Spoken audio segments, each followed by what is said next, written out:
ਇਹਨੇ ਸ਼ਕਰਗੜ੍ਹ ਤੋਂ ਸਵੇਰ ਉਹਨਾਂ ਦੀ ਲੋਡਿੰਗ ਹੋਣ ਡਈ ਹੈ, ਰਾਤ ਨੂੰ ਪੇਮੈਂਟ ਕਰਾ ਗਏ ਹਨ। ਸਰਦੀ ਹੁੰਦੀ ਹੈ ਰਾਤ ਨੂੰ, ਇਸ ਲਈ ਤਾਜ਼ਾ ਸੂਆ ਮਾਲ ਫਿਰ ਸਵੇਰ ਗੱਡੀ 'ਚ ਲੋਡ ਕਰਾਈਦਾ।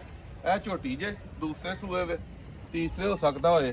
ਤੇ ਦੁੱਧ ਉਹਨਾਂ ਨੂੰ 8-8 ਲੀਟਰ ਦੋਵਾਂ ਟਾਈਮਾਂ ਦਾ ਚੁਆ ਕੇ ਫਿਰ ਅੱਲਾ ਦੇ ਫਜ਼ਲ ਨਾਲ ਲੋਡ ਕਰਾਉਣ ਲੱਗੇ ਆ। ਤੇ ਲੱਦੋ ਭਾਈ ਇਹਨੂੰ, ਖਿੱਚੋ ਸੂ।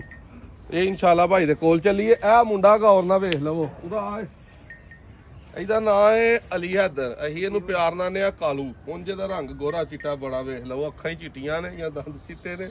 ਬਾਕੀ ਸਾਰਾ ਹੀ ਇਹ ਸਾਡਾ ਨਿੱਕਾ ਵੀਰ ਵੀ ਹੈ। ਲਦਾਂਦਾ ਉਰਾ ਤੋਂ ਉਰਾ ਲਦਾਂਦਾ ਭਾਈ ਲਦਾਸ। ਇਹ ਮੁੰਡੇ ਦੇ ਕੋਲ ਫੋਨ ਨੰਬਰ ਹੁੰਦਾ, ਕਿਉਂਕਿ ਮੈਂ ਸਵੇਰ ਸੁੱਤਾ ਹੁੰਦਾ, ਲੇਟ ਉੱਠਣਾ ਵਾ ਚੁਆਈ ਕਰਕੇ ਜਾ ਕੇ, ਤੇ ਰਾਤ ਨੂੰ ਵੀ ਜਿਹੜਾ ਉਹ ਚੁਆਈ ਦੇ ਟਾਈਮ ਮਹਿਮਾਨਾਂ ਦੇ ਕੋਲ ਇਹਦੇ ਕੋਲ ਫੋਨ ਹੁੰਦਾ। ਕਾਲ ਸੁਣ ਕੇ ਇਹ ਐਡਰੈਸ ਦੱਸਦਾ।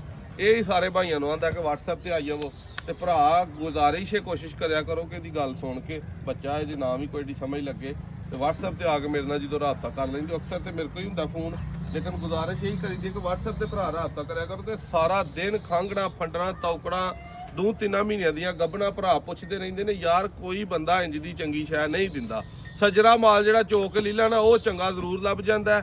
ਗਾਂ ਹੋਏ ਮੱਝ ਹੋਏ, ਖਾਂਗੜ ਗਾਂ ਖਾਂਗੜ ਮੱਝ, ਗੱਬਣ ਗਾਂ ਗੱਬਣ ਮੱਝ, ਜਿਹੜੀ ਕੋ ਮਹੀਨੇ 2-3 ਦੀ ਭਰਾ ਮੰਗਦੇ ਨੇ ਨਾ, ਬਹੁਤੇ ਸਿਆਣੇ ਪੈਂਦੇ ਨੇ ਕਿ ਯਾਰ ਅਸੀਂ ਪਤਾ ਨਹੀਂ ਕਿੰਨੀ ਕੁ ਬਚਤ ਕਰ ਲੈਣੀ ਹੈ। ਇਹਦੇ ਲੈ ਕੇ ਸਾਰਾ ਸਾਲ ਪੱਠੇ ਪਾ ਕੇ ਵੀ ਕੱਖ ਨਹੀਂ ਬਚਦਾ, ਪੱਲਿਓਂ ਕੋ ਲੱਖ ਪੈ ਜਾਂਦਾ।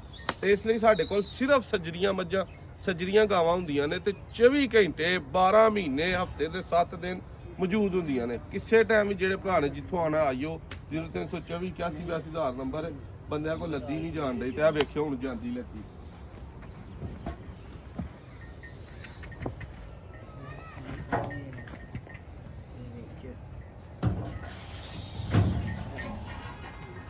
ਉਸਤਾਦ ਫਿਰ ਉਸਤਾਦ ਹੀ ਹੁੰਦੇ ਨੇ। ਉਦੋਂ ਦੇ ਮੁੰਡੇ ਲੱਗੇ ਆ ਲੱਦੀ, ਇਹਨਾਂ ਕੋਲ ਨਹੀਂ ਜਾਣ ਡਈ। ਤੇ ਬਹੁਤ ਚੰਗੀ ਮੱਝ ਅੱਲਾ ਦੇ ਫਜ਼ਲ ਨਾਲ 16 ਲੀਟਰ 15-16 ਲੀਟਰ ਸੌਖਾ ਦੇਣ ਵਾਲੀ ਹੈ। ਠੀਕ ਹੈ, ਉੱਤੋਂ ਜਾਨ ਜੂਰੇ ਥੋੜੀ ਘੱਟ ਹੈ, ਬਾਕੀ ਪੂਰੀ ਚੱਡਾ ਛੱਡਾ ਜਿਹੜਾ ਨਾ ਉਹ ਵੱਡੀਆਂ ਮਈਆਂ ਵਾਲਾ ਰੱਖਦੀ ਹੈ। ਇਹ ਜੀ ਸ਼ਕੜਗੜ੍ਹ ਜਾ ਰਹੀ ਹੈ, ਚਕਵਾਲ ਪਿੰਡ ਸ਼ਕੜਗੜ੍ਹ ਦੇ ਕੋਲ ਡੱਬ ਵਾਲੇ ਦੇ ਨਾਲ। ਭਰਾਵਾਂ ਨੂੰ ਵੀਡੀਓ ਅੱਛੀ ਲੱਗੇ ਲਾਈਕ ਸ਼ੇਅਰ ਲਾਜ਼ਮੀ ਕਰਨੀ ਹੈ।